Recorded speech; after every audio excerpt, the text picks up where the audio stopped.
चलिए welcome back. अब पिछली बार हम लोगों ने अध्याय 1 खत्म किया था जिसमें संक्षिप्त नाम, विस्तार और प्रारंभ, संहिता का लागू होना, संहिता का नए क्षेत्रों में विस्तार और उससे संबंधित परिभाषाओं को हमने देखा था। अब आ जाते हैं हम अध्याय 2 पर। अध्याय 2 किस चीज को डिफाइन करता है? ये राजस्व मंडल को दिखाई डिफाइन करता है। ठीक है, तो इसकी धारा 5 क्या कह रही? धारा 4 में सब परिभाषाएं हैं। परिभाषाओं को हम लोगों ने पूरी तरीके से पढ़ा, समझा। अब आते हैं हम अगले सेक्शन पर। सेक्शन 5 राज्य राज्य का राजस्व क्षेत्रों में विभाजन। संहिता लागू होगी तो लागू होने के लिए उसके इन्फोर्समेंट के लिए ये आवश्यक है कि आप किसी भी राज्य को सही सुचारू तरीके से एडमिनिस्ट्रेशन चलाने के लिए कई पार्टों में डिवीजन दिया जाता है। ठीक है, उन डिवीजन में पहले मंडल आते हैं।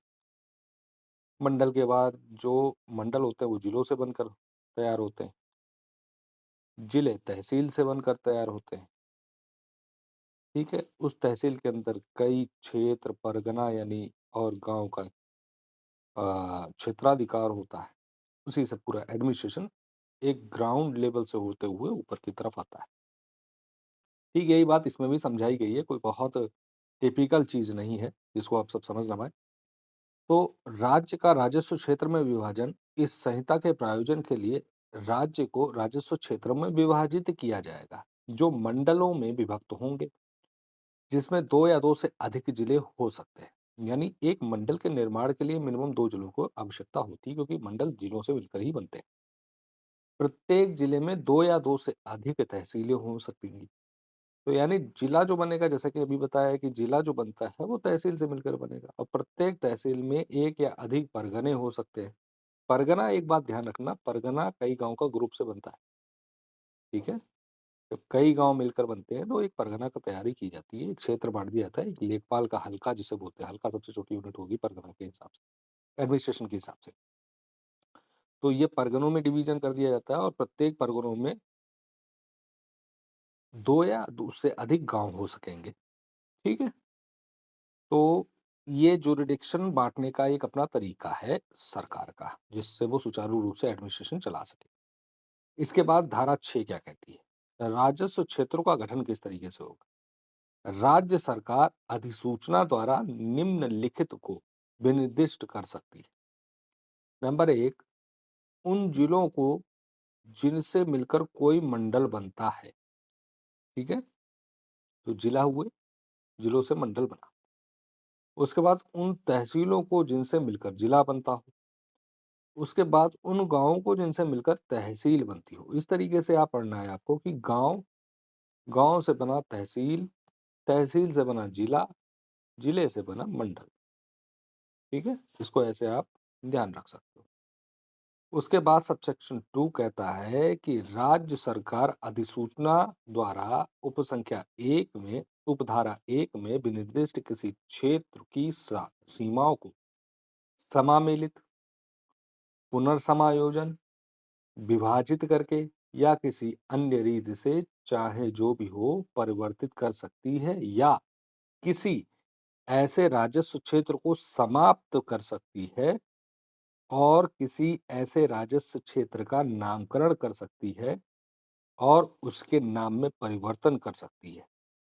यदि जहां किसी क्षेत्र का पुनर्नामकरण कर दिया जाए तो उक्त क्षेत्र के किसी विधि या लिखित या अन्य दस्तावेज में उसके मौलिक नाम में किए गए निर्देशों को जब तक कि अभिव्यक्त रूप से अन्यथा उपबंधित ना किया जाए, पुनर्नामकरण किए गए क्षेत्र का निर्देशन समझा जाएगा। ठीक है, तो इस बात को सबसे पहले समझो कि राजस्व क्षेत्र की सीमाओं को समामेलित करके, कई सीमाओं को मिला के, पुनर्समायोजित करके, अगर टूटी हुई हैं तो उनको वापस मिला के, विभाजित करके, बड़ा क्षेत्र है उसको डिवीजन कर दिया, या अन्य किसी रीति से, चाहे जो भी परिवर्तन हो सकते हैं, या किसी क्षेत्र के समाप्त करके, कि कोई एक क्षेत्र था, छोटा था, नहीं उतना राजस्व बना सकता था, तो उसको एक बड़े क्षेत्र में जोड़ दिया जाके और उसको समाप्त कर दिया। ठीक है? ये ठीक वैसे ही है जैसे भारतीय संविधान में स्टेट गवर्नमेंट को पावर दे रखी है किसी राज्य को मिलाना, उसको तोड़ना, या डिवीजन में विभाजित कर देना, नामकरण कर देना, इस तरीके से। तो अब हम आगे बढ़ें।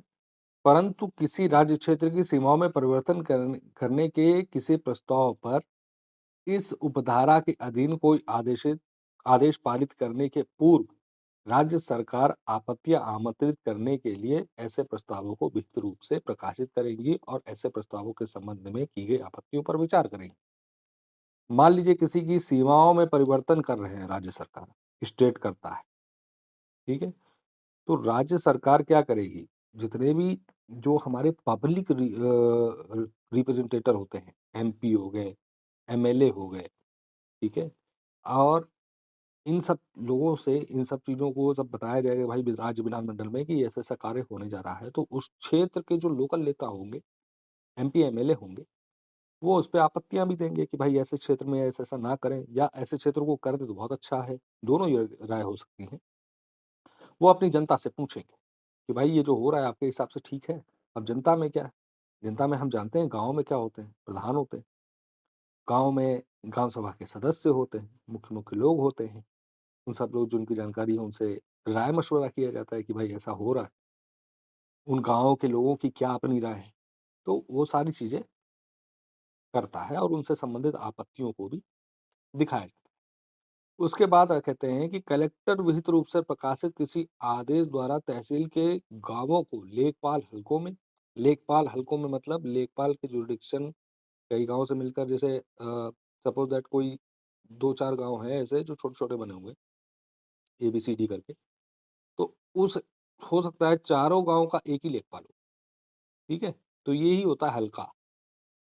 हलका क्या होता है? लेखपाल का जुरिडिक्शन होता है। तो हलकों में और लेखपाल हलकों को राजस्व निरीक्षक हलकों में व्यवस्थित करेगा और प्रत्येक राजस्व निरीक्षक के मुख्यालय को भी उसके हलके के भीतर विनिर्दिष्ट कराएगा, ठीक है? राजस्व निरीक्षक यानी कानूनगो के पद को ही हम राजस्व निरीक्षक का पद या आरआई कहते हैं।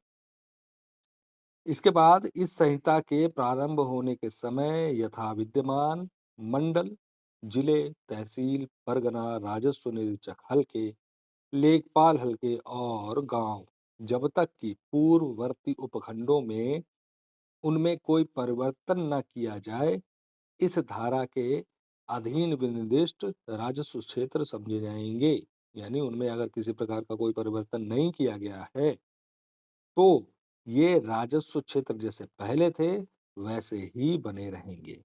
तो हम इस चैप्टर में समझ चुके हैं कि हमें पता है कि कोई भी चीज जैसे राजस्व क्षेत्रों का अगर हम संगठन के बारे में बात करें कैसे गठन इनका होता है तो हमें पता है कि मंडल, ठीक है, मंडल के बाद जिले, जिलों में तहसीलें, तहसील के बाद तहसील जो कई गांव या परगना का क्षेत्राधिकार होता है, आप कह सकते हो ये गांव।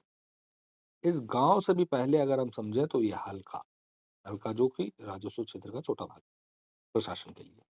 लेकिन हल्के को हमें उस जुरिडिक्शन में नहीं लेना है। सब क्योंकि संहिता में जितना बताया जाता है हमें उतना ही लिखना होता है।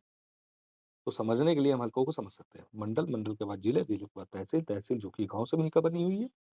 और अगर आरआई की बात करें राजस्व निरीक्षक या लेखपाल की क्षेत्रफल की वो हल्के के अंतर्गत आएँगे। ठीक है? ओके।